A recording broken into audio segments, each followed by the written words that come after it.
Hi, welcome to Up and About with Peekskill United. News, commentary, everything Peekskill. Hi, I'm Bob Sullivan. Hi, I'm Joe Torres. Hi, I'm still Louis Segal. I'm your guy in the street, Bruce Bell. When we put together the topics for our show, we listen to people on the street. We get feedback from our shows on Facebook, and we scrub social media to find out what the people of our city feel about certain topics. Tonight's show, we're going to have a couple of segments, one of them on the Common Council, and the first part of that segment will be transparency in executive sessions. That's the secret. The second segment will be Pledge of Allegiance. And the third segment, a follow-up to our first show on development in Lower South Street. Then we're going to get around to Peekskill, and we're going to do a segment on cleanup and Earth Day, citizen cleanup participation, and Cinco de Mayo and the Cherry Blossom Festival. We're going to conclude our show with a tribute to those who have given up their lives in anticipation of Memorial Day. Our first segment tonight concerns the Common Council. A number of people have approached us and commented to us on the number of executive sessions that the Council seems to go into. And so in order to understand executive sessions, there's a state agency called the Committee on Open Government. It's a division of the New York State Department of State, and that's the entity that's in charge of advising and enforcing what's called the Open Meetings Law. The executive director of that agency, a fellow by the name of Robert Freeman, has an excellent instructional video on their website. Let's hear what Mr. Freeman has to say about executive sessions. Let's start more or less at the beginning.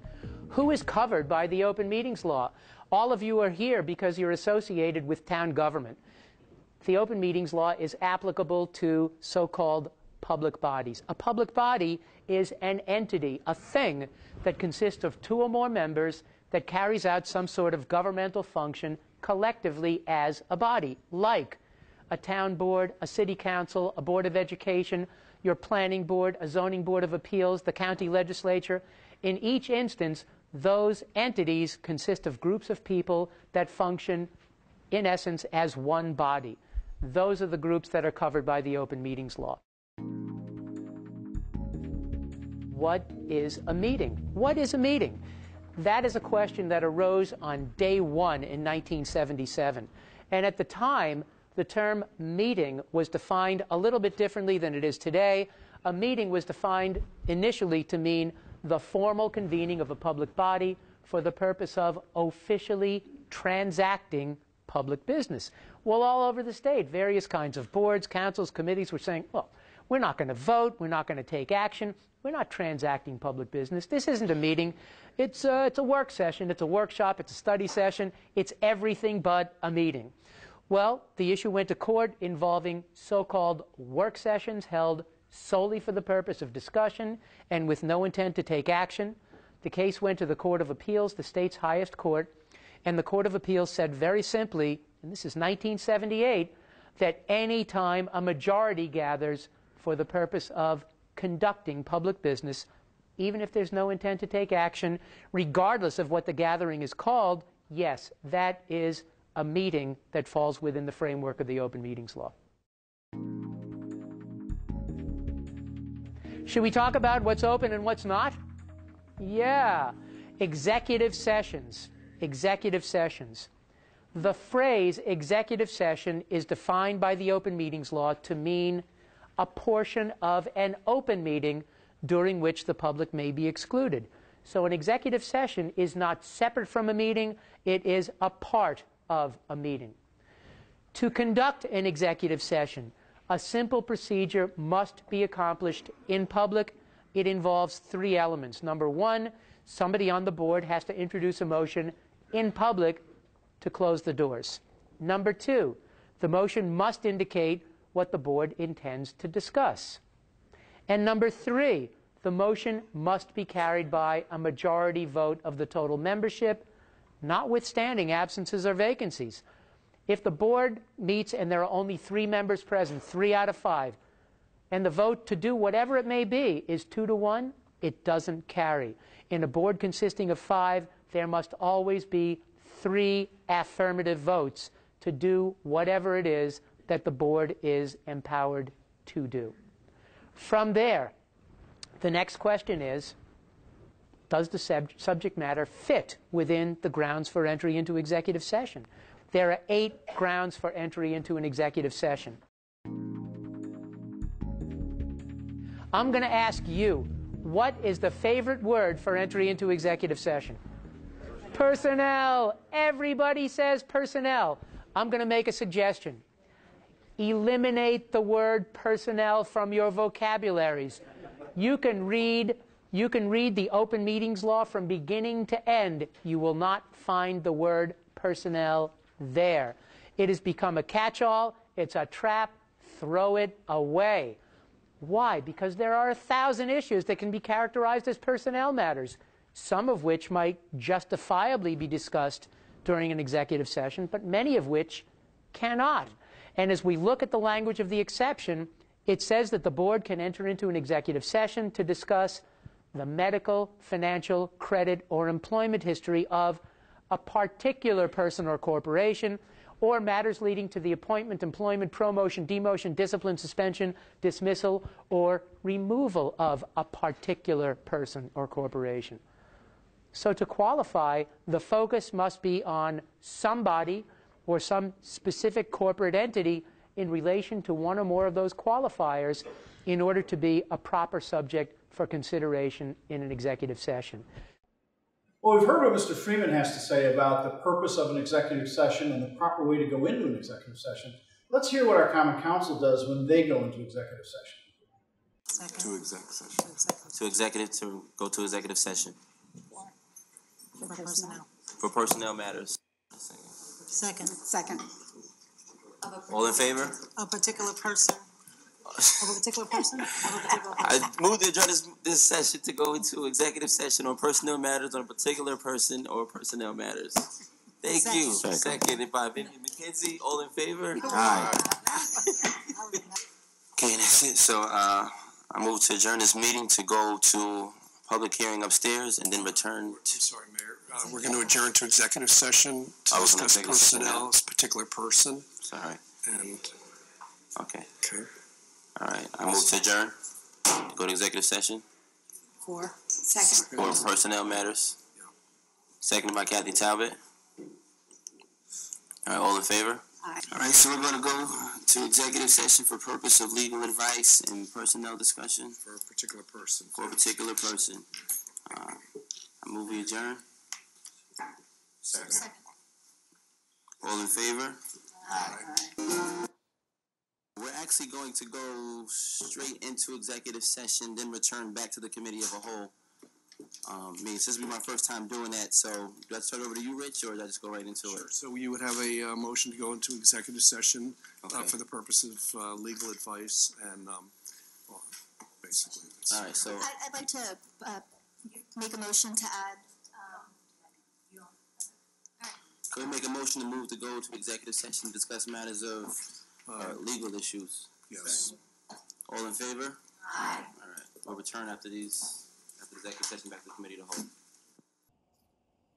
You know, we tracked the number of executive sessions that the Common Council has had this year. They've had a total of 15 through May 7th of this year. 13 of those were for employment or personnel. And when you contrast that with when you were on the Common Council, Joe, there was 25 for the entire year last year, 2017, 9 for employment or personnel matters. I mean, I can tell you that when we were on the council, the mayor didn't really want to go into executive because he felt that people should know what's going on. But there were times that you have to go into executive because it's usually about an employee, or someone being disciplined, or a lawsuit that affects the city on our decision on how we're going to handle the lawsuit. Like, are we going to accept an offer, or we're not going to accept an offer, should we fight it? So stuff like that you do have to go into executive for because you don't want to show your hand to whoever's suing the city or especially with the employees being disciplined. Yeah. I think that's the idea behind the open idea, meetings law and the exceptions that are in the open meetings law. That people, that a city and city government should have the right to. There is business that's not best made public. But the problem is, I think, is from what Mr. Freeman said in his video. Sometimes it's a little overused, and the people do have the right to know kind of the idea of what's going on. I know when back in, I think it was in 2016, when they were trying to fill the position of assistant city court judge, there was a lot of scrums about whether or not the interviews of the judges should have been open to the public. Well, we felt it was an open, it was an appointed position, and at the same time, we want people to see some of the questions that they have to answer, and do they fit the city's needs as far as the people that live here and the type of person they want to serve. So that's part of the transparency we wanted from them, because we want to know what questions they were asked and how they answered them. Yeah, sure. I mean, I could tell you, and not even to be critical, but I think if people saw some of those interviews with some of those judges or people that wanted to be judges, it would have been probably a different outcry, I think, because there was a few of them that were really good, and there was one that was very, very good for the city, and decided not to go with that person because it was a political favor that they put this girl in that was friends of their party or whatever. The father was a judge in Yonkers or a Supreme Court justice, the Democrat, as a Democrat. So I think, they didn't want it to be transparent because they knew where they were going to put this girl in, and not to knock her. I mean, she's probably a nice lady, but qualifications-wise, she couldn't beat the girl that we wanted in there. And I remember everybody there, when we interviewed the other girl, she was very professional, spoke very well, and she fit everything we wanted for the city. And they didn't go with her, but that's why they didn't want it out. They wanted it executive. They didn't want people to see that. I have an issue with the council person, I believe, who was just appointed, Pat Riley. I don't have an issue with her, but I have an issue with the procedure that surrounded her becoming the council person. First of all, I didn't even know how many people had put in for the council position. Yeah, that's right. Nor did I really have any knowledge of what her qualifications were. The only thing that I found out was that she was going to become the council person. Well, and this all went on in executive session. Is this right? Is this something that? Well, I think I think they think it's right, but I think it's to be fair. And Patty Riley is a very nice lady. Everybody speaks highly of her. I think she's a very nice lady. And but it's good to see the discussion that why they appointed her, why they felt they appointed her. Right, even if you come out to the same outcome, we want to see what was the process, what was the questioning, who were the other people who were coming, who applied for it, and then what was the selection and why. Patty Riley does have experience compared to some of the members on there now, and sometimes you see the lack of experience, except for Vivian McKenzie being on there. She seems to be the voice of reason on there right now, and Patty Riley seems to be pretty level-headed too. So hopefully that'll help them. But you can see that there's some struggles there. But because of the lack of transparency in this situation, could it be construed that you're stacking the deck? Well, that's the idea of the open meetings law. Yeah. That's supposed to be so we all understand, and more than that, it's to make sure that the council's doing its job. Yeah. With respect to the council members, we all had our backgrounds exposed, and with respect to Patty Riley, she was on the council many years ago, but we saw on social media when she was picked, a lot of people don't know her. A lot of things have changed. But and getting back to the judgeship, I mean, a lot of the arguments against an open meeting when the judgeship was being selected is that they didn't want Mayor Catalina to harshly question these people. Well, I got news for you. Mayor Catalina is a lawyer for 36 years. He knows what qualifications for a judgeship are and what aren't. And so, and again, Louis, I think you're right. Even if the result is the same, okay, but at least we can see you can judge what they did. Sure, we can judge them, and that's the idea. Just to add a little something, they honored prior city council member this year. She broke the barrier as far as becoming a Democrat in a Republican-held committee with the mayor. They had an opportunity to really honor her and pick a Republican instead of a Democratic person. But that they can really say, listen, we're going by exactly what we honor this person with. And they went absolutely different direction. So some things apply to some people, but what they're saying is that these things don't apply to us. Yeah. Were there any Republicans? I happen to know there was. Well, I'm sure, if they would have put the right word out there and saying we want to be a transparent committee and have everybody involved to help us lead the city, that was never put out there. One of the problems they had, I think, and I think we all heard it, when Randy ran, he was running, he said, I wanted to be more transparent than Frank. Well, so we were, and meanwhile, they've done everything the opposite of basically what he said he wanted to do, make everything open, transparent, everybody knows what's going on, and, and that's not, it's just not going on. Not to beat a dead horse, but how many candidates were there? I don't know. Well, we don't know. We don't know. Do we? That's right. But somewhere in the executive session, they knew how many candidates there were and used the executive session, whether it was righteously or not, in order to be able to not give out the information. And actually, we didn't even know when they were interviewed. We really didn't. Correct. Now, the interesting thing about Ms. Riley, when she was appointed, they appointed her in a special meeting. That special meeting was called on less than 24 hours' notice, which, by the way, violates the open meetings law. Wow. When they said they were running on transparency, we didn't ask them, well, what does transparency mean to you? That's a good question.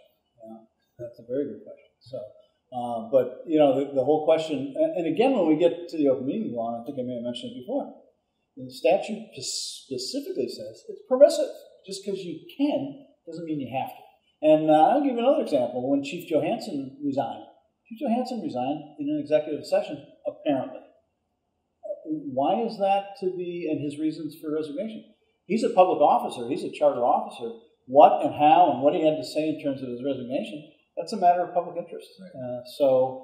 Those are the types of things that they have to really carefully consider. When you talk about or you request executive session, don't you have to state the reason why? Usually state for a reason. Besides personnel, don't you have to litigation say or whatever. Hiring, firing, discipline. Yeah, and much more detail. And I think, as Mr. Freeman said in the video, you just can't, and some of the case law and the opinions from the Committee on Open Government have said you just can't regurgitate statute. You have to be more specific. Hi, we're going into executive session for the purpose of interviewing candidates for police chief. We're entitled to know that those meetings are being held is not a secret, and it doesn't jeopardize the city. And if they make a decision during executive session, then minutes have to be kept. That is correct. It should be kept. Correct. And when I was there, I don't think we ever. Oh no, not should. Not once. I've never seen anybody. Statute says you must. Yeah. When you take an action. Which I always wondered. They should. Personally, I felt they should keep track of conversations that happen in executive. So I'm just wondering: is this deliberate, or is this because they're not aware? Well, one of the things, and I think we brought this up for the reason is that people were coming up to us, and we've heard it all over. You saw it on Facebook, people talking about the lack of transparency as far as doing executive all the time, and people get upset about it because they felt they were hiding something. So, the way it looks now, like they're hiding something all the time, and they don't want people to know about it. So, this is why it was brought to us, I think, and that's why we're talking about it now. See, just because something's smelly doesn't mean it has to go into executive session. Because the people are entitled to know what's smelly. Yeah, right. And the good, the bad, and the ugly. Sure. So. I'll tell you a funny thing. That April 2nd, when they were in executive session for an hour and a half, there was more social media was going crazy, yeah. That people didn't know what was going on. It was Monday, and there was There's nothing on TV except for sure. And nobody said anything about it. Yeah. So executive sessions, what's the secret? What do you have to say about it? Let's hear from you on Facebook. YouTube page? Our YouTube page, our Facebook page, Peekskill United. Feel free to comment or let us know how you feel about what's going on in the city of Peekskill. Thank you. Yeah, our second segment tonight concerning the Common Council is a controversy that arose back at a meeting of the council on April 23rd. A citizen noticed that Councilwoman Agudelo was not saying the Pledge of Allegiance and confronted Councilwoman Agudelo at the citizens' desiring to be heard, and she responded that she had not said the Pledge of Allegiance since her inauguration, and she only said it at the inauguration out of respect for the ritual. Let's go to the tape and see that encounter with the citizen. I pledge allegiance to the flag of the United States of America and to the republic for which it stands, one nation, under God, indivisible, with liberty and justice for all. Thank you.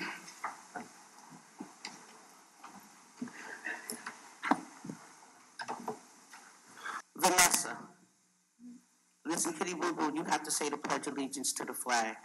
I've been watching you. You do not say the pledge. You want to tell us why you don't take the pledge? And then if you don't want to take the pledge, hold up. If she doesn't want to take the pledge, she needs to step down. Wait.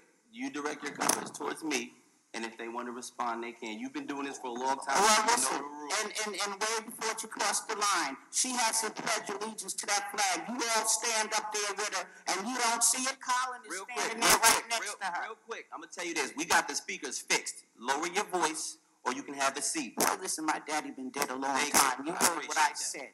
I asked her why she does not say the Pledge of Allegiance to the flag. She has a personal right. If you like to, she ain't got no business up there on that dais. There's a law. She has to take that pledge. I'm only gonna say this one time again. After that, I ain't saying it no more. You lower your voice. Well, I'm sorry, the speaker. That's my. You don't have to apologize. Listen, do it. Listen to me. You address your comments. Why? If you want to ask her any questions about her personal beliefs, you can do so after. Her personal beliefs have nothing to do with her when she's sitting up there on that dais. If she wants to go home and do cartwheels and step on it, it doesn't matter. Is there anything else you'd like to address? At this dais, she has to push that flag.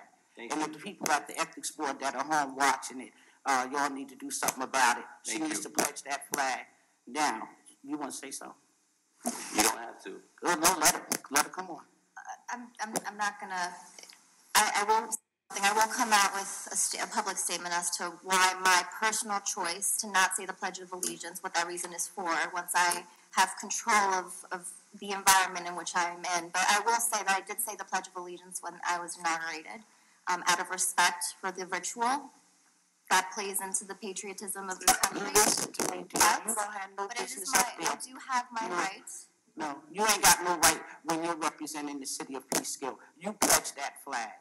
And what you go home and do, that's your personal business. But you pledge that flag. And the ethics board, I know you're home watching the movie, get on it. She has to pledge that flag. So this has been a hot topic on social media. And here we are, we're residents of Peekskill. Yes. What do we have to say about it? I mean, personally, I can tell you that I think a lot of people are upset because nobody knew that she was part of the Socialist Democratic Party, and it was never mentioned when she ran. And I think that plays part of it, but also the part that you have a lot of people that their families went to war, World War II, Vietnam. They're serving now, and it's basically a working town and blue collar town. And I think to say you're disrespecting the flag to some people, or most people, I think is an insult. And people feel very offended over it. And there's some people that say, well, she can say whatever she wants. Now, personally, I think, and the problem some people have is, as an elected official, you represent your city, your state, and your country.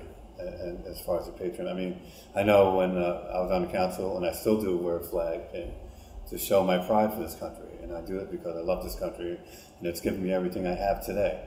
And some people look at it and say, yeah, that's how I feel. And to disrespect the flag and say that, you come to this country and then you say, well, I like everything it gives me, I just don't like the country. And, that's hard to swallow for a lot of people. I think, I can certainly respect the councilwoman's position in not standing up or not reciting the Pledge of Allegiance. I can certainly respect that. But what I can't respect is that she tried to hide it openly. She would turn her back to the camera. The flag would be in front of her, which I don't know whether it was placed there intentionally or not intentionally, and she would just stand there. And I think that is more insulting than her not doing the Pledge of Allegiance. Basically, that's how I feel about it. And, I have no disdain for her not doing it, but I think she should have been more open and, again, transparent. I agree. I think the statement she put out about one of the reasons she doesn't pledge allegiance because the vets in this country are being treated properly. Not because the word God was put in there after the fact. Those aren't, I think, the best reasons as to why to do it. I take an instance like Puerto Rico, the hurricane that went through there did so much damage. I'm very disappointed at how the U.S. government responded to that. But I'm going to put my hand over my heart and pledge allegiance to the flag. Because I know we're not a perfect country, but we do strive to be a more perfect union. And we're going to get there. But you don't turn your back on it. I will stand up for the national anthem. I will take my cap off. Because that's what we are. We don't say we're perfect. Everybody has issues, but we just can't say we're not going to do this. We're not going to honor our fallen heroes. That's right, sure. Just because we don't agree with every single thing that's going on. But one of the things that struck me, and it was pretty much the dismissive attitude regarding people who do stand up for the pledge. Her exact statement was, she took issue with this level of unquestionable loyalty and mindless conformity in reciting the pledge on such a consistent basis that makes me personally feel uncomfortable. That's an insult to the people who do, this mindless conformity. I'm a veteran, okay, and I respect her right, her constitutional right to take this position. But I'm a little concerned or disappointed in the dismissive attitude about the people who do this mindless conformity. I mean, I served for 3 years on a Navy ship, and guess what? At 8 o'clock in the morning, mindless conformity, we turned to the rear end of the ship, we saluted the flag for colors. There's a purpose to that. We respected that flag because that's the flag that we were going to bear wherever we were sent. Mindless conformity again. And as a veteran also, it's just about 5 years to the day that 24 patriots in mindless conformity got in a helicopter, went into Pakistan, and gave the guy that sent my wife and I packing on September 11th, gave him a real bad headache, and then dropped his carcass in the Persian Gulf. That's mindless conformity? No, it's not. That's patriotism. But again, I think I agree with you guys. People in Peekskill are very tolerant. They get it. But, you know, in the recent election, there was no mention made whatsoever of this stand concerning the flag or the Pledge of Allegiance. There was not a mention in any of the political literature or any statements made. And I know because, you know, we had a candidates forum. We all stood up and made an opening statement and explained to people who we were and what we stood for. And I don't remember a word about her view that she is a member, a proud member of the Democratic Socialists of the Hudson Valley. Some of the problems, well, one of the things were, I mean, I remember they beat both you guys up saying you were fake Democrats because you ran with us under Peekskill United where, you know, we were Republicans and you guys were Democrats. And the point we ran together was that we were united together. It wasn't about party affiliation anymore. It was about what you can do for your city. And meanwhile, I remember they made a big stink about calling you guys fake Democrats, don't believe them, they're Republicans, blah, blah, blah. And meanwhile, you know, you have something like this where the girl, this young lady basically said, well, you know, I'm not going to tell everybody what my affiliation is because I truly believe that if people knew her stance on what she's doing now, I really believe she wouldn't be elected right now. I'm just wondering, how intentional was that? Was it by intent or what? What was that all about? Well, I think there's politics to this. Look, you know, elections are political. And so somebody made a decision in the Peekskill Democratic Party that I could not have known about it, just decided it wasn't something that they would put in their campaign literature. You know, it's why would you do that? I mean, I've got every mailing because, you know, I'm a Democrat. I got all the mailings during the election. There's not a word of it in any of it. So that's a decision, and you know, that's a problem. The people in Peekskill, and I don't know whether to change the election or not. I mean, we got there's a pretty good margin. I think if you, but the people certainly had the right to know that. The people in the Democratic Party had the right to know that. And make their own decision, and whether they would have voted for or not voted for, I don't know. That's past history, but. It must be very disturbing because social media blew up over this. Yeah. And people voiced their opinions, and their opinions weren't very favorable to the fact that she belongs to a socialist party. Yeah. I have to disagree with you a little bit on that. I think the upset is not the fact that she belongs, because she has the right to belong in whatever she wants to do. Sure. But I think the fact that it wasn't disclosed to people in the election cycle wasn't. I mean, look, we all got up and made speeches at a forum, and she didn't say a word about it. I think that's what's disturbing people a little more than that. It's like, okay, we get it. Make your case. That's the, you know, I sent out an email, or not an email, a Facebook posting day after the election. I said, congratulations to these guys. They went out, they went to the people. I know it's rough, and they made their case to the people. Well, did they? Did they really make their case to the people? Because that wasn't presented. And you know, the other thing that gets everybody off on this a little bit is, you know, this formulaic and jingoistic recitation to a flag is how people describe it. But it's more than just the flag. That words of that pledge are, I pledge allegiance to the flag and to the republic for which it stands. And I think people have to understand that republic for which it stands is 330 million people. They might be in Hawaii or Puerto Rico or New York or New Hampshire, or wherever they are. It's not the Capitol building. It's not Congress. It's not the flag. It's our group. It's our thing. And we're all as one. Yeah, it's our thing. And you know, to make this analogy, you know, when you go to church, okay, I don't like the fact that the priest has a big house and priests have been sexually abusing boys. Does that mean that you don't go to Mass now and that you refuse to do the rituals? Sure. Because the Catholic Church, in comparison with the republic for which it stands, it's a body of people. It's a set of ideals. And boy, you know, no organization meets its ideals, but it's the people that make that up. that's your pledge of allegiance. And the history behind it. The history behind it. I mean, it goes way back to the beginning, the founding fathers of this country, to the pilgrims of this country. What developed this country? What made this country great? great? All these people stand for, and how did this become? Yeah. I think an interesting fact is that even with the executive sessions and the Pledge of Allegiance, people are watching, and they're not going to let you get away with it.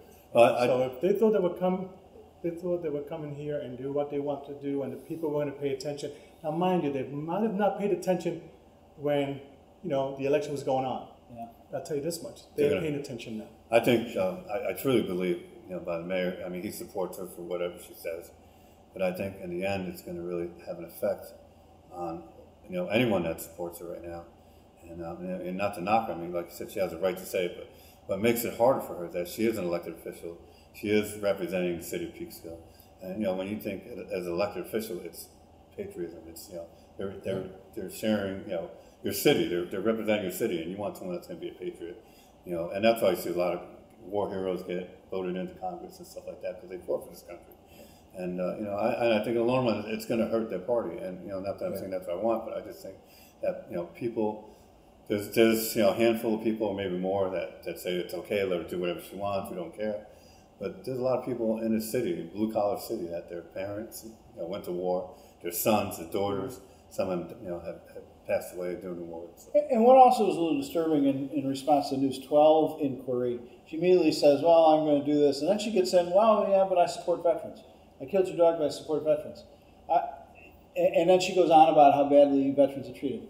I'm a Vietnam-era veteran. I wasn't in country. I was sort of at the end of that a little bit. I was a little too young to have served in country, but I qualify as a Vietnam veteran.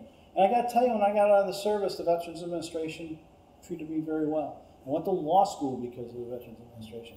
I bought a home because of the Veterans Administration. So, to lambaste the government for its treatment of veterans across the board is not really accurate. We know that health care, particularly those who have suffered in war or been injured and mental health issues, we got to do a lot better. We owe them everything. We owe them everything. I think if you feel that way, become part of the solution. Yeah. Absolutely. Yes. Well, for sure. I think this issue is going to follow her through the remaining part of her stature as being the councilwoman in Peekskill. I think that most of the issues that she's going to bring up will have a shadow behind it, because people are still going to remember that she had the issue with the Pledge of Allegiance, that she wasn't forthcoming in being just declaring that she wasn't going to pledge the allegiance to the flag. The bad part. But one thing that people have to stop on social media is you go back to where you came from. Well, she's a natural-born citizen of the United States. She's entitled to stay here. Okay, they've called her names that in Spanish I don't understand it, but I get an idea. That's uncalled for. That's not American, and that's not what we do in Peekskill. Okay, if you disagree with her, but stop. Okay, it's like Louis said, we're not a perfect country. I mean, there's things that this country has done that we don't like, and there's a lot of things the country has done that we do like, and it's never going to be a perfect situation. I think and you could protest on anything you want, but at the end of the day, it's still our country. We all live here together, and everybody has a right to freedom of speech, or think the way they want. But certain thoughts will give you consequences if you say something that When someone's that strongly anti-police, the fact that she's anti-pledging allegiance, I'm really not surprised. What do you think? Let us know on Facebook or on YouTube. Again, our final segment concerning the Common Council, as we mentioned in our first, is actually our feature story in our first program, we talked about development on Lower South Street. Now, requests for proposals, looking for people to develop that property have come out from the Common Council in the city. But what we learned at the Common Council when the RFP, the request for proposals, was released, that it only encompasses 5 pieces of property down there on Lower South Street that are all contaminated but are part of the brownfield programs. At part of that meeting, Jim Pinto, the Director of Development, mentioned that there's 2 other parcels that are owned by the city that have not been tested, and they're not part of the request for proposal. Let's listen to what Mr. Pinto has to say about that. But the other property has not been tested. It hasn't. That's correct. It That's hasn't been the tested problem. for cleanup. which started quite a few years ago, yes. So it has not. So that would make it lag behind these 5 parcels. And therefore, the program, has to go well, in the sense that there's an end date on this brownfields program of December of 19. There's a lot of work to do to get to that point and to get the credits on the part of the private developer. So if we were to stop and test, that would delay us to a point where we jeopardize these credits. So, and is the idea that you can't sell, the city, being its municipality, can't sell any kind of property without it being tested? Is that correct? Most developers would want it tested to know what they're buying into, yes. Okay, so I'm wondering if this is of any value to anybody who's a potential developer to know that there's another couple of acres there that, and the condition of them, that they might be interested in doing something with themselves. I think that could be offered as an alternate if they are interested in it, but again, it would have to be on a different time track because of the end date on the brownfields. No, I understand. I'm just wondering if there could be a note or something in here saying, by the way. I guess we could. The city owns an additional 1.4 acres just north of the site that has not undergone environmental testing. You could say something like that, probably. Yeah. Maybe they, because I know there's different kind of, the development that we're talking about is development where some of the land is being capped. It would be capped or paved over, depending on, what the actual end development is that this board approves. Okay. So what are we going to do with the other 2 parcels of property? There's 7 down there now, 2 that aren't tested, 5 that have been tested. What are you going to do with this? Well, I truly believe, for one, that there's a time limit they have. And there's a lot of moving parts in that place because of the cleanup. Whoever buys that property, if they're even going to buy it, because I really believe that they're going to have a hard time getting rid of it because it is contaminated. So someone's going to have to buy that property or negotiate something with the city to get that property and then take $3 million out of their pocket just to clean it up on that one site that we know about, and then get a tax credit later on. So, either you got to have deep pockets and someone big is going to have to buy that property, like a big box store or something like that. That can, it's a lot of money. And I personally believe that whoever's going to go in there is almost going to have to get that property away because it's got too many issues with it as far as, that someone just walking. So the city's going to take a big hit on this. Well, listen, they bought that property, so everybody knows the history. Back in 2008 or 2009, I think they bought it because they didn't want Target or whatever going down there. Ginsburg owned it at the time, and when they bought it, they never checked anything. They said, well, we don't want Target going down, so we're going to buy the property, take it off the tax roll, and then buy the property. And Ginsburg probably was like, I can't believe they want this property. And that's when the market crashed. Okay, so now you got a market that crashed. They gave them $3 million for a piece of property that was contaminated to the end, and they never checked that. And it was one of the biggest blunders, I think, that the city's done as far as buying this property the way it was. And now they're kind of stuck with it. And I think the problem they're going to have, and they have a time limit for the tax credits or for the cleanup, is that how they're going to negotiate it in such a short time. And hopefully that someone has big enough pockets that can go there, clean that property up, spend $3 million on cleaning it up before anything. And then there's a sewer line 30 feet in the ground, all right, that serves all one side of Washington Street, and it comes down and goes into the sewage plant that way. So one side of Peekskill goes down across underneath Route 9, it goes down through that yard there. So if someone even does anything to that property, you're going to have to fix the sewer line or redo it, because you're not going to build a new building on there with an old clay line that's buried 30 feet in the ground that serves half the city. So Joe, something just came to my mind. Sure. The city took $10 million from where? Was it? Oh, they had to borrow money. So they borrowed this money to pay the $10 million, and they're still paying for it, by the way. And we're still paying for it. Because we got the $3.5 to Ginsburg, and they got $6 million for the Carter property. So we took it off the tax roll. Oh yeah, we took it off the tax roll. And you're paying debt service on the bonds. Yeah, you're paying debt service. So and it's contaminated. Yeah, it's contaminated. So now you can't really, and we did get the Brownsfield, which does help. But like I said, you have to have someone come in there that really wants to do something big with it and have enough money. But is he going to give you $3 or $6 million for that property on top of all that stuff that needs to be done? So it's going to be a hard negotiation as far as trying to get someone that wants to buy it. And the 2 lots that are next to it, the 2 parts that are next to it. We don't even know if that's contaminated. Yeah, and that's not part of the RFP. That's not part I of almost fell off the chair, Joe. To tell you the truth. I mean, listen, I mean, I can tell you probably when Ginsburg, when they came to him and said we want to buy the property when the market was dead, you know, and everybody was losing their houses and everything, people were like, hey, am I being punked? I mean, is someone not going to test this property? And, you know, it's kind of sad, but I mean, you know, it's true. I mean, he was like, sure, you want the property? You know, here you go, I'll sign it over. Well, I got no more to say on this. I'm just finding But it just shows the city should not be in the I mean, you know, it was a bad judgment, you know, and it should have been well thought out. You know, they could have kept that just to keep target out of there. They felt that they wanted to control whoever comes in there, but you know, you use that to your planning board and your zoning and stuff like that. So you know, it was a bad mistake, and sometimes it's painful. It's painful. It's not even bad. You go back. It's painful. What could the city do with $9.5 or $10 million right now? It would help a lot. I mean, maybe sidewalks. Back in the green. Sidewalks. But listen, I mean, you know, and you see what's going on now. You know. We just, when I left, we just got out of the black. You know, we were just getting under control, and it doesn't take much to go back into debt. So they really got to watch on how they spend their money and stuff. So. Maybe we can get some electric garbage trucks. We get electric garbage trucks. That'll help us save money on that. Well, that's the problem. I mean, you know, you watch the meetings, and you know, a certain council member was talking about getting an electric garbage truck, and you know, the reality is that when you want to do something like that, you have to really look for grants.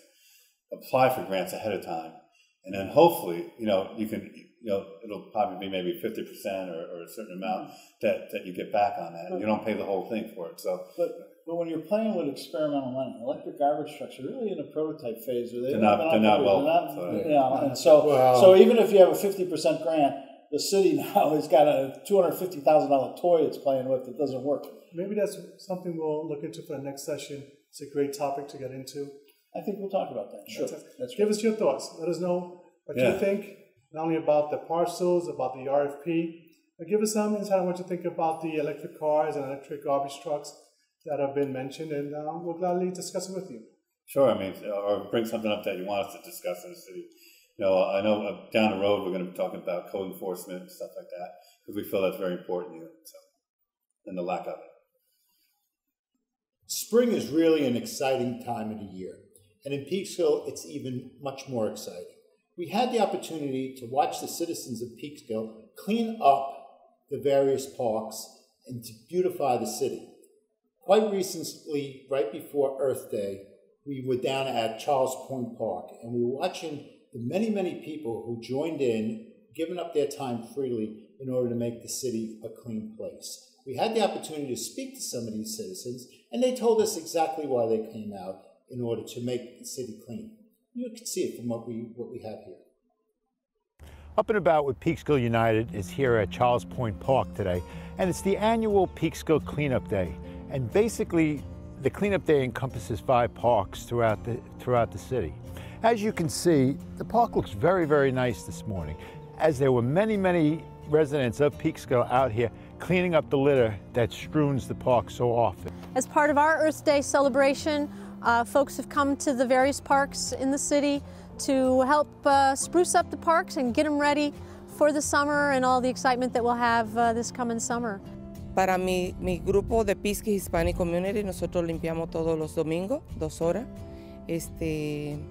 Vamos a diferentes parques limpiando y ya tenemos con el grupo 2 años y eso estamos haciendo desde que comenzamos.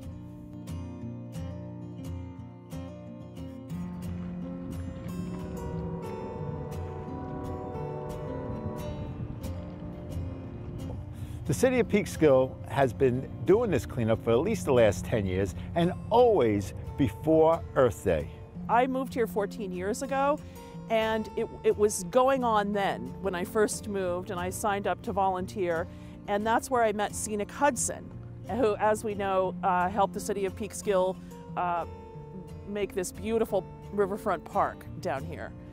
I have a neighbor who's a wonderful artist, and we did a project where we painted these bins over here. You can see the Andy Warhol, Marilyn Monroe, and that was done with some middle school students.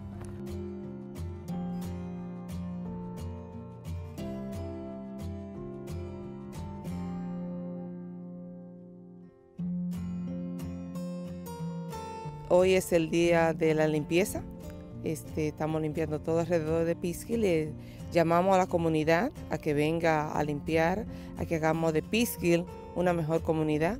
Aquí estamos recogiendo la basura. Toda esa basura que se queda aquí va a caer al río y es una contaminación para todo el mundo, no solo para la ciudad de Peekskill. Para enseñarle a la comunidad que limpiando tenemos una mejor salubridad. Vemos cuántas enfermedades y contaminaciones vienen a través de toda la insalubridad que hay. Y para enseñarle al pueblo que limpiando podemos hacer una ciudad mejor. Waterfront park, and a lot of people come out to help clean it up and get us ready for the spring. So we're waiting for warmer weather, and this is clearly one of Peekskill's biggest assets and amenities. People are coming from miles around just to see it, and they're amazed. There are those times when people do not use the trash receptacles and the litter ends up on the lawn, or it ends up in the bushes, or even in the water, which becomes a problem. Have you seen an improvement over those last 10 years as far as the parks are concerned in the litter? No. It keeps coming. It keeps Unfortunately. emerging. I mean, I just have to be honest about it. It keeps emerging. It's an emerging. It's a developing. It's a developing problem. There's layers of There's trash. layers. This should be done more than once a year? Oh. Absolutely. I think it should be done seasonally. And the issue that we really have is with the city of Peekskill, and it's having more trash receptacles. This becomes a union issue with the city. It's, you know, that's what I'm told. And I understand that. I do feel that there's a way around it, that we are taxpayers, and that's why we do need people coming forward and saying, yes, we do need more trash receptacles in the parks. My hope is that the kids will come out today, they'll spend, you know, the morning, afternoon cleaning up the park, and then when they're out here with their friends and their friends, you know, take their gum wrapper and throw it, or their, you know, soda can and throw it, they'll go, hey, I spent my day cleaning. Don't be doing that. Put it in the garbage where it belongs. And, you know, we can change that whole perception of where people think, you know, they can just throw their garbage out. So for all the residents of Peekskill who chipped in today and ended up pitching in, I thank you very much. I'm Bruce Bellum with Up and About with Peekskill United. Peekskill is very unique in this respect as far as environment is concerned. The citizens of Peekskill not only did the cleanup day right before Earth Day, but they've been cleaning up the city since February. Just people coming together and cleaning up the various parks. They're getting rid of cans, trash, and whatever else may be lying around. It was really, really, really nice to see this happening. And you know what? It makes the city look really good.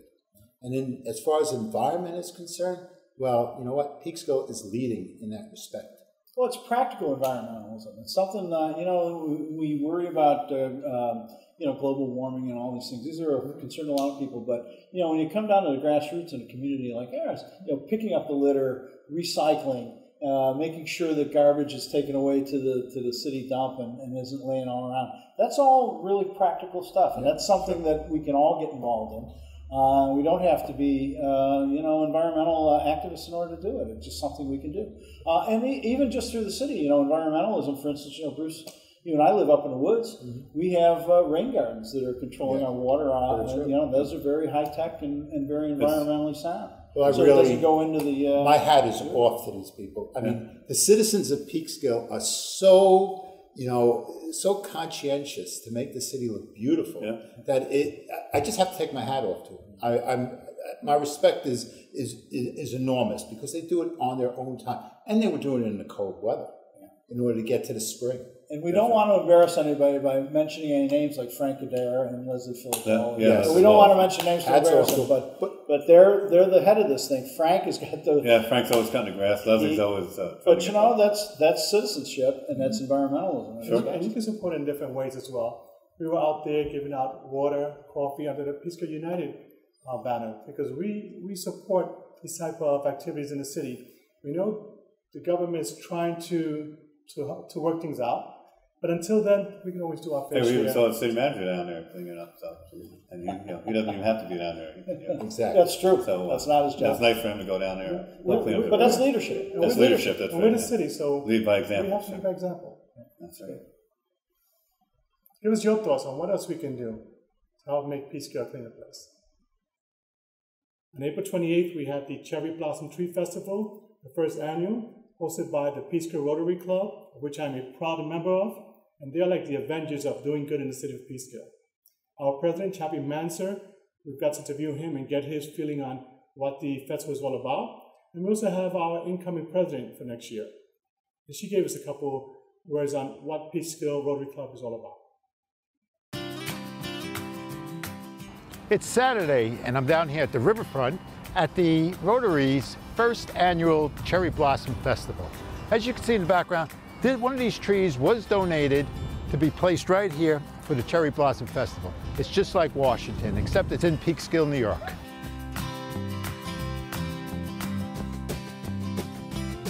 It was a new project that we decided to do to celebrate the fact that for the last 4 years, Peekskill Rotary has been planting 20 cherry blossom trees down at the riverfront and through the riverfront walkway that we have here. And next year we will be planting the last of the 20 cherry trees, so that in all, for our 100th anniversary as Peekskill Rotary, we will have planted 100 cherry blossom trees. So we're really thrilled with that, and we wanted to showcase it by having this festival this year. So we're happy that it's a success and that everybody's having a good time with it. There's a lot of vendors here today. There's plants being sold because spring is in the air. It's just a gorgeous, gorgeous day.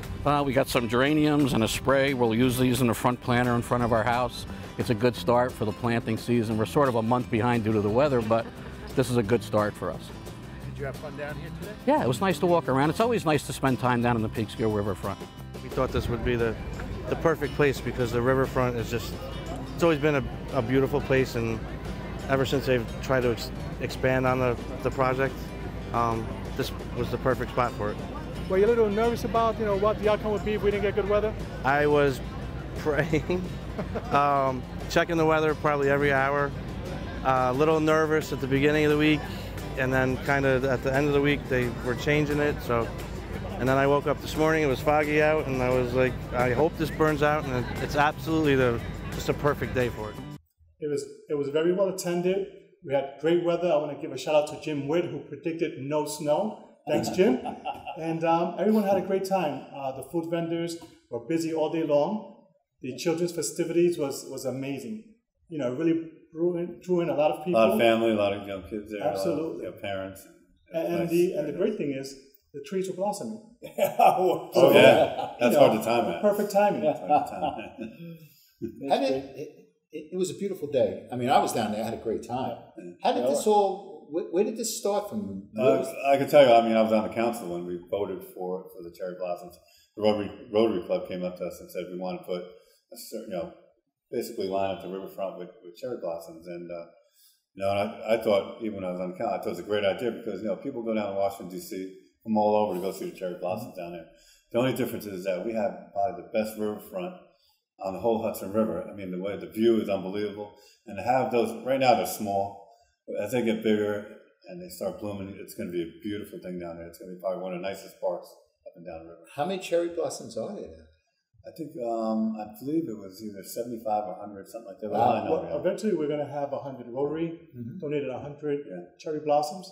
And they maintain them when they came to us, they said, we'll maintain them for a year, make sure that, they all survive and they're growing. And it was a good, I think it was a perfect scenario for the city because now they have this cherry blossom festival going on and it's going to be every year, hopefully. And every year it's going to be even better because the trees will be bigger and Oh, it was amazing down there. So many people showed up. The day was beautiful. It was beautiful. Perfect day. You can. There were lines to get Carvel ice cream. Yeah. Which I was on that line too. You on that line? And the vendors did a great job. The food was really good. Yeah, a lot of food. Stuff. And I saw a lot of plants were being sold there. Yeah, people were selling plants there. It was pretty nice. It was an excellent event, and I think it's going to be great for the city for years to come. And you'll see a lot of people coming here from all We over. put a lot of things in there. You had the literacy lovers. They had the program there where people bring in books for young children that the Rotary gives out to young children to read in English and in Spanish. So hats off to that group out there. They're really involved in everything Peekskill. Great organization. And Proud to be part of it. I just want to do a shout out to the Rotary. I think they did an excellent job, by initially starting these trees and planting them and doing the right thing for our community. So it's always good to see the Rotary get involved in a community like this. And these trees are not insignificant. It's about $80,000 worth of. Oh yeah, it's a lot of money. It's a lot of money. So, so then put that kind of money out was The unbelievable. thing is, we think ahead at the Rotary. We're not just thinking about what we're going to do this year. We're thinking 5 years down the road. What does the city need? What would the city enjoy? And when a lot of people said no to the cherry blossoms, the Rotary kept pushing because we said yes. I remember it was. We see it coming. Things that bring people to Peekskill, communities, families together and enjoy themselves. That's what we're all really about. I remember when it came to the council, we barely, you needed 4 votes out of 7, and we just got 4. So it was, Well, that's a good thing because the Rotary is an extraordinary organization. Yeah, great and organization. They help almost every facet and aspect of this city. Sure. It's a great scholarships to give charities to the Vietnam vets or my brother Vinny.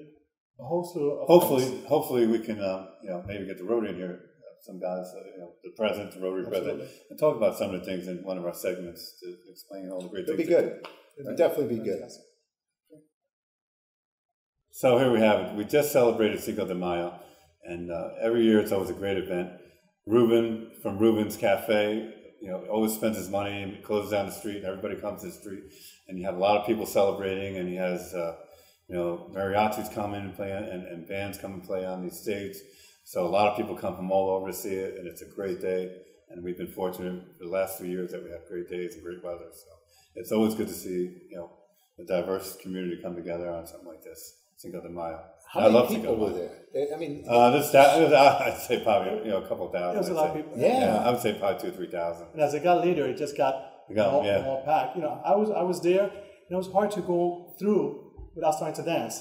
Because they have the music going, you see people dancing, everybody celebrating. The food is good.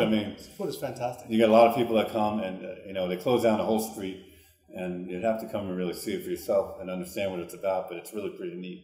And everybody sits outside in the street, with tables, and they get served out in the street drinks and food and everything. I got to say, Peekskill is a really festive city. It really is. It's good. It's good to see everybody come down here and enjoy the city.